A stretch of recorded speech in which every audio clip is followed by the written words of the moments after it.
Nakakain yung mga kapatid mo. Sama ng mga bisita. 여자는 노인이 건넨 음식을 보고 막 입에 넣으려고 했습니다.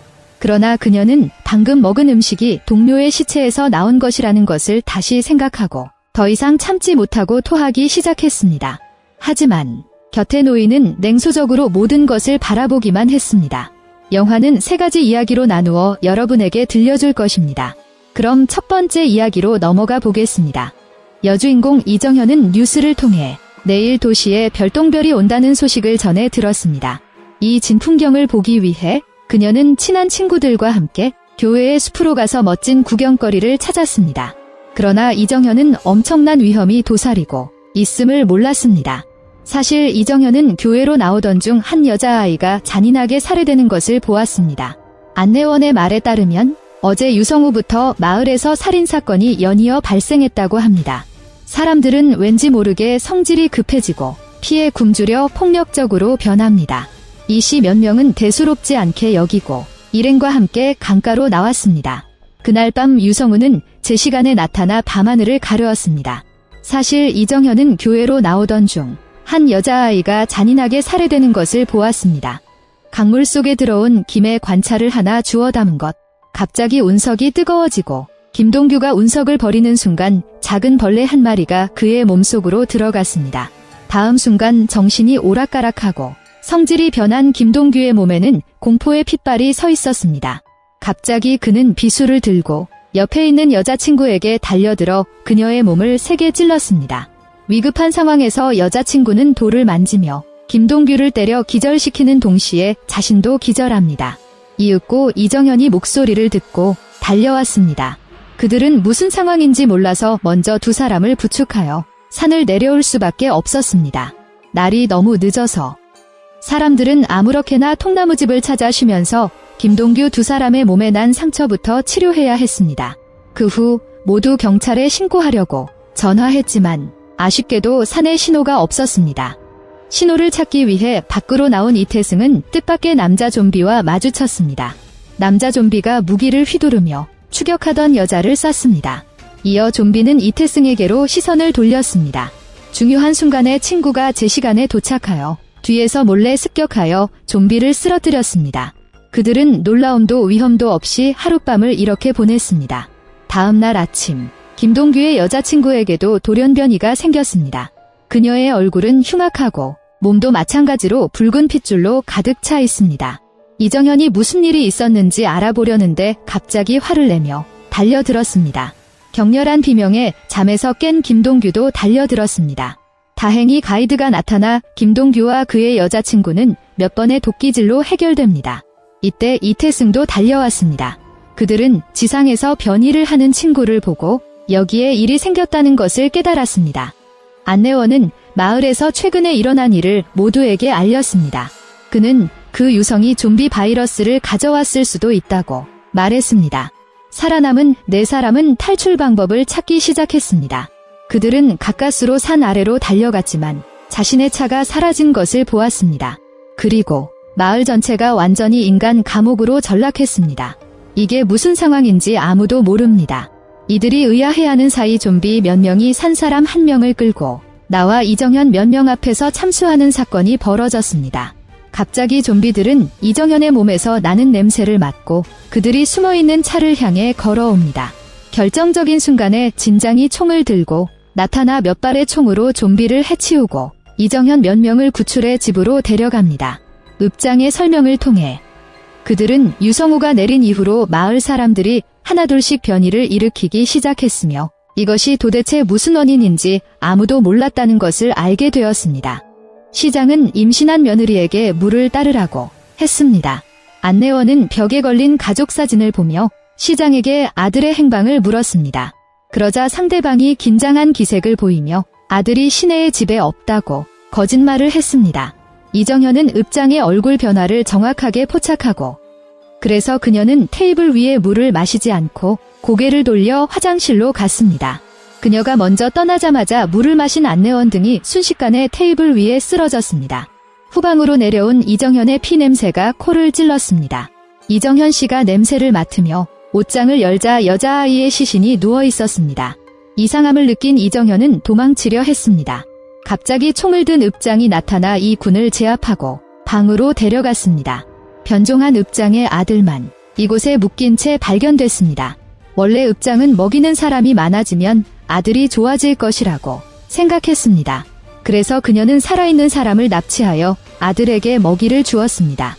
며느리가 시어머니를 인정하지 않으니 어쩔 도리가 없습니다. 이정현은 얼이 빠져 반항을 시도했습니다. 허둥대는 사이 이정현은 읍장을 아들에게 밀어붙였고 읍장은 아들에게 순식간에 물려 죽었습니다. 그러자 이정현은 바닥에 있던 엽총을 주워 들고는 한 방에 읍장의 아들을 해치웠습니다. 다음 초 남자의 몸에서 벌레 한 마리가 기어나와 읍장의 몸속으로 들어갔습니다. 다만 아무도 이 광경을 보지 못했습니다. 이정현은 로비로 돌아와 사람들을 깨워 탈출시켰고 도심으로 돌아가 구조를 요청할 예정. 다만 그녀는 지금 이 순간 온 나라가 함락되어 더 이상 안전할 곳이 없다는 것을 몰랐습니다. 이씨 일행은 무기를 챙겨 탈출길에 올랐습니다. 시장의 며느리도 자원해서 대열에 합류했습니다. 그런데 뜻밖에도 도중에 그들이 몰던 오토바이가 파손되어 차를 버리고 걸어가다가 좀비 떼를 만났습니다.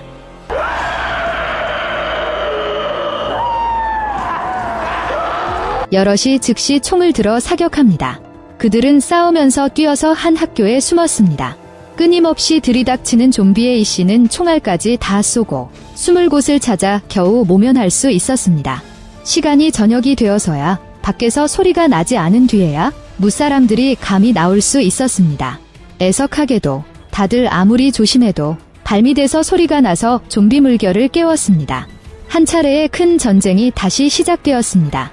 안내원은 실수로 붙잡혀 참사했고 나머지는 슬픔에 겨워 학교를 뛰쳐나가 숨어버렸습니다. 그러는 사이 임신한 여자가 출산 반응을 보이자 이정현은 남아서 임산부를 돌봅니다. 이태승이 자동차를 찾던 중 도중에 좀비 떼를 만나 발을 뺄 수 없었습니다. 다행히 임산부 쪽에서 이정현 씨의 격려로 무사히 아이를 낳았습니다. 하지만 아이의 울음소리에 좀비 물결이 일었습니다. 이정현 씨는 총을 들고 밖으로 나와 임산부와 모자를 보호하겠다고 다짐했습니다. 졸개들을 해결한 이정현은 커다란 좀비를 만나게 됩니다. 상대는 전기톱을 들고 이정현을 향해 돌진했습니다. 이정현이 들고 있는 엽총은 치명상을 입힐 수 없어 비수를 꺼내들 수밖에 없는 상황. 전기톱이 워낙 강력해서 이정현은 한동안 버티기 힘들었습니다. 다행히 주인공의 후광을 얻고 전기톱을 빼앗아 좀비를 죽일 기회를 잡았습니다. 좀비가 죽은 후 벌레 한 마리가 이정현의 몸속으로 기어 들어가려고 합니다. 다행히 이정현은 비수를 꺼내 피부를 찍고 벌레를 끌어내 바닥에 던져 압사했습니다. 전기톱 좀비를 해결한 이정현은 임산부를 데리고 떠날 예정입니다. 때마침 떠나던 남자 동료가 달려왔지만 한 명만 돌아왔습니다. 알고 보니 이태승은 좀비에 의해 잔인하게 살해당했습니다. 그때 좀비 물결이 다시 찾아왔습니다. 남자 파트너는 이정현의 남자친구로 살아남기 위해 기꺼이 뒤에 남게 됩니다. 이정현은 임산부를 태우고 차를 몰고 뛰쳐나갔고 남자친구는 영원히 이곳에 남게 됐습니다. 안전한 장소에 도착한 이정현은 임산부도 죽고 그녀와 두 아이만 남겨진 채 이 최후 환경에서 살아남게 됩니다. 지금까지 40여 개국이 좀비 바이러스의 침입을 받았는데 두 사람의 앞날은 어떻게 될까? 첫 번째 이야기는 여기까지입니다. 두 번째 이야기 시작. 여인은 소영이가 이혼 후 딸과 아들을 데리고 고향집으로 돌아가 살고 있다고 주장합니다. 이곳은 외진 곳에 위치하여 교통생활이 불편하다는 것 외에는 다른 단점이 없습니다. 장소영의 막내딸 박명애 씨는 이곳을 무척 좋아합니다. 그러나 몇몇 사람들은 이 고택에 악마가 숨어 있다는 사실을 몰랐습니다. 이날 박명애의 태블릿이 고장나서 장소영에게 도움을 요청했습니다. 장 씨는 일에 쫓겨 큰아들 박재명 씨에게 떠넘겼습니다. 장소영은 아들에게 여동생의 태블릿을 수리하라고 명령했습니다. 박재명 씨는 언짢은 표정으로 동생을 괴롭혔습니다. 그녀의 평판을 조롱한 것은 오줌이 상했기 때문입니다. 박명혜는 홧김에 방으로 달려가 흐느꼈습니다. 그리고 무심코 휴대전화를 켜고 염소계리의 단편 영화를 틀었습니다. 박명혜는 염소계리에 푹 빠져 웃음을 자아냈습니다. 염소계리 단편 영화가 방영되면서 기괴한 일이 벌어집니다. 박명혜의 손상된 태블릿이 뜻밖에도 스스로 나왔습니다. 한편 박재명은 동생에게 불만이 있지만 여자친구를 데리고 쇼핑몰에 가서 새 태블릿을 사주려고 합니다. 그러나 그가 오래된 태블릿을 집어 들었을 때 태블릿이 다 된 것을 발견했습니다. 그래서 박재명은 위층으로 올라가 슬래브를 동생에게 돌려주었습니다. 박명혜가 태블릿을 손에 넣으면서 기괴한 일이 하나둘씩 생겨났습니다. 박 씨는 마치 귀신에 홀린 듯 동영상을 보며 염소계리의 주문을 외웠습니다. 주문을 외며 박명혜의 등 뒤로 보이는 벽에 염소계리의 그림자가 비춰졌습니다. 그림자뿐만 아니라 염소계리의 인형도 이유 없이 방에 나타났습니다. 집에 있던 개는 평소와 달리 인형을 향해 지저댔고 가정부도 이게 도대체 무슨 일인지 몰랐습니다. 가정부와 장소영은 둘 다 기독교인이기 때문에 그 집에는 성모상과 천사가 모십니다. 그날 밤 박명혜는 방으로 돌아와 잠을 잤습니다. 그녀는 이불 속에 숨어 염소계리를 계속 구경했습니다. 가정부는 소리를 듣고 위층으로 올라가 섬뜩한 장면을 보았습니다.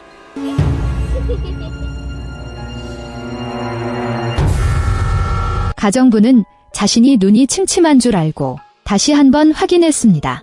박명의 이불 속에 확실히 뭐가 있어요. 곧 이것은 이불 속에서 뚫고 나옵니다. 그것은 검은 염소 괴물입니다. 보모는 놀라서 황급히 도망갔습니다. 장소영 이쪽도 염소 괴물에 걸렸습니다.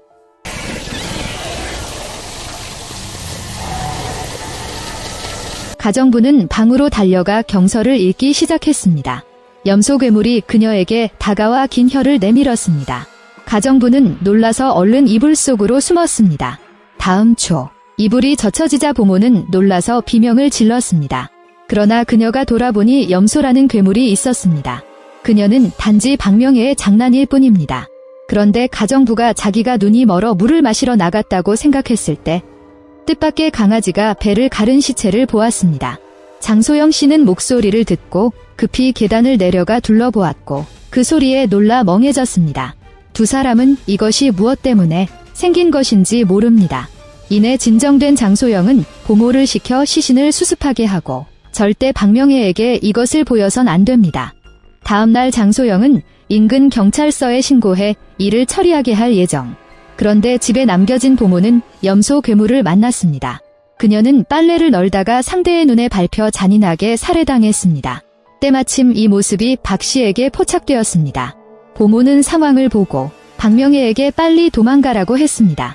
박명혜도 말을 잘 듣고 재빨리 집으로 달려가 몸을 피했습니다. 얼마 후 박 씨의 여자친구가 찾아왔습니다. 그녀는 박명혜의 울음소리를 따라 위층으로 올라가 살펴보았습니다. 그러자 뒤에서 염소 괴물이 나타나 잡아갔습니다. 여자는 속박에서 벗어나 도망치려고 하지만 염소가 이상하게 빨라서 여자는 다시 잡힙니다.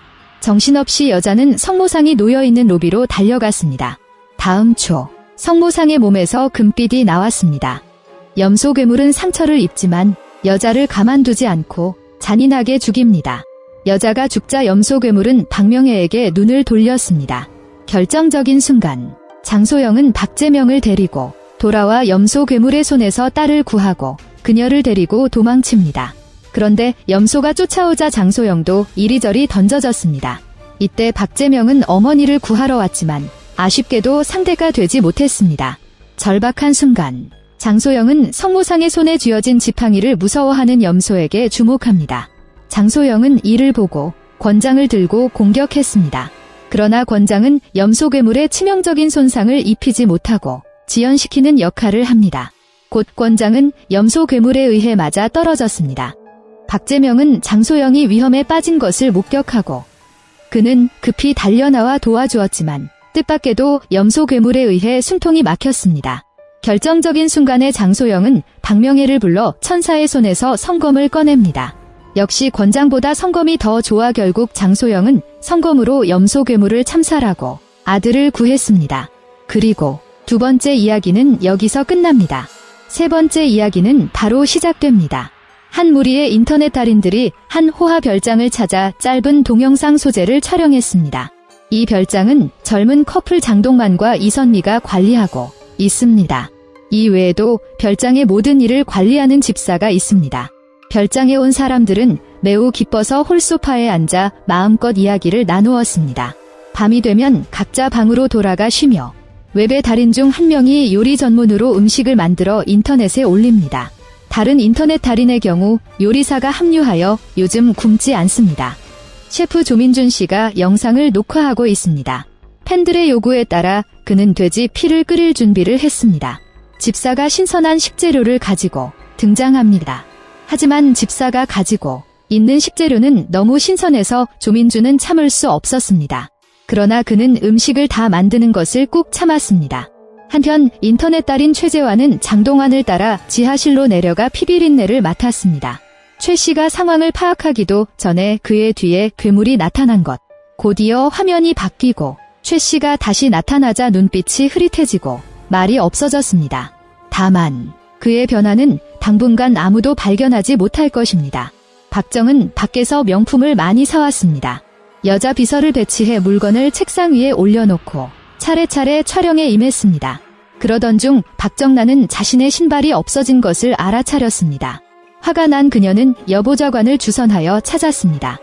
여보좌관이 박정 씨의 방에 와서 침대 밑에 신발이 나타나 손을 내밀었습니다. 결국 다음 초 악마가 나타나 여보좌관을 침대 밑으로 끌어내렸습니다. 얼마쯤 지났을까? 여보좌관이 다시 나타났습니다. 다만 최 씨처럼 표정이 냉랭해졌을 뿐 여보좌관이 집을 나서자 침대 밑에 그녀의 시신이 누워있는 것이 보였습니다. 지금의 여보좌관이 악마의 화신임을 알 수 있는 대목. 헬스 블로거 신지희는 외출하여 야행합니다. 그녀가 돌아왔을 때 마침 그녀의 남자 파트너 진지석도 이곳에 왔습니다. 현재 장동만은 지하실에서 노집사와 함께 최재환 씨와 여보좌관의 시신을 토막내고 있는 상태. 그날 밤 모두 모였습니다. 이선미는 여러 사람의 휴대전화를 모아서 게임을 하고 함께 생방송을 켰습니다. 조민준 씨는 고기를 굽고 음식을 제공합니다. 이 모든 음식은 사실 인육이지만 조민준은 이를 몰랐습니다. 불고기가 식탁에 올랐을 때 진지석 몇 사람은 이 고기가 이상하다고 느꼈습니다. 최재환 씨만 여보좌관과 맛있게 먹었습니다. 그리고 나서 많은 사람들이 함께 진실게임을 하며 서로의 어두운 일들을 공유합니다. 최재환 씨는 게임의 이름을 빌려 이 별장의 비밀을 털어놓았습니다. 별장 안에는 사람을 잡아먹는 괴물이 숨어 있습니다. 또한 사람을 죽이고 고기를 먹는 방식으로 피해자의 모습으로 위장할 수 있습니다. 처음에 변형이 시작될 때 그들은 몸에 적응하기 위해 많은 음식을 섭취해야 합니다. 이 말을 들은 최 씨는 아무렇지도 않게 계속 시시덕거렸다. 화장실로 달려간 조민준 보좌관은 괴물의 접시가 돼버린 상태. 장동환은 참지 못하고 살개를 버리려다 집사가 막아서 피비린내가 나지 않게 되었습니다. 곧 모두들 배불리 먹고 마시고 각자 집으로 돌아가 쉬었습니다. 인터넷 달인 송호경이 집으로 돌아가 괴물을 만나게 됩니다. 상대는 송호경의 심장을 꺼내려고 더듬이를 뻗었습니다. 결국 송호경은 심장에 가마솥을 달고 괴물을 손에 넣지 못했습니다. 놀란 송호경은 급히 뛰어나가 상황을 전했습니다. 장동만은 이 상황을 보고 미리 사륙을 시작할 수밖에 없었습니다. 신지희 네 사람은 도망갈 궁리를 시작하지만 입구에서 장동만과 괴물을 만나게 됩니다. 이들은 신지희를 공격했고 송호경은 박정란을 데리고 방으로 숨어들었습니다. 이때까지 두 사람 모두 생방송을 켜는 것을 잊지 않았습니다. 괴물에 둘러싸인 조민주는 테이블 위에 식칼을 들고 저항하며 괴물을 연달아 죽였지만 이선미에게 후라이팬을 맞고 기절. 신지희와 진지석은 도망치다 괴물에 쫓기는 신지희. 진지석은 옆에 있던 유선전화기를 들고 그대로 괴물을 망치질해 죽였습니다. 이때 또 한 명의 괴물이 몰려와 진지석을 한사코 제압합니다. 다행히 신지희는 재빨리 주전자를 잡고 괴물을 때려 죽였습니다. 박정나와 송호경은 기회를 틈타 방을 뛰쳐나오지만 여보좌관 등에게 둘러싸여 있는 것. 박정나는 살기 위해 직접 송호경을 괴물에게 밀어붙이고 도망칩니다. 안타깝게도 박정나은 한참을 바삐 보냈지만 끝내 죽음을 면치 못했습니다. 신지희와 진지석 쪽도 마찬가지입니다. 두 사람은 지하실로 도망쳐 장동만을 만났습니다. 진지석이 달려들어 신지의 도주를 엄호하고 자신은 괴물의 먹이가 되는 상황. 신지희는 별장을 뛰쳐나와 진지석을 만났습니다. 신지희가 눈앞의 사람이 진짜 진지석이 아니라는 것을 알아차렸을 때 모든 것이 이미 늦었습니다. 그렇게 모든 인터넷 달인들은 조민준을 제외하고 괴물로 변했습니다. 조민준을 남겨둔 이유는 요리를 맛있게 했기 때문. 이 이야기는 여기서 끝입니다. 영화 전체는 3개의 이야기로 구성되어 있습니다. 영화 전체가 공포를 보기 위해 촬영했다고 할 수밖에 없는데 사실은 공포가 전혀 없고 보기만 해도 지칠 정도입니다. 그래서 원작을 보는 것을 권장하지 않습니다. 제 채널이 마음에 드시면 구독을 눌러주세요.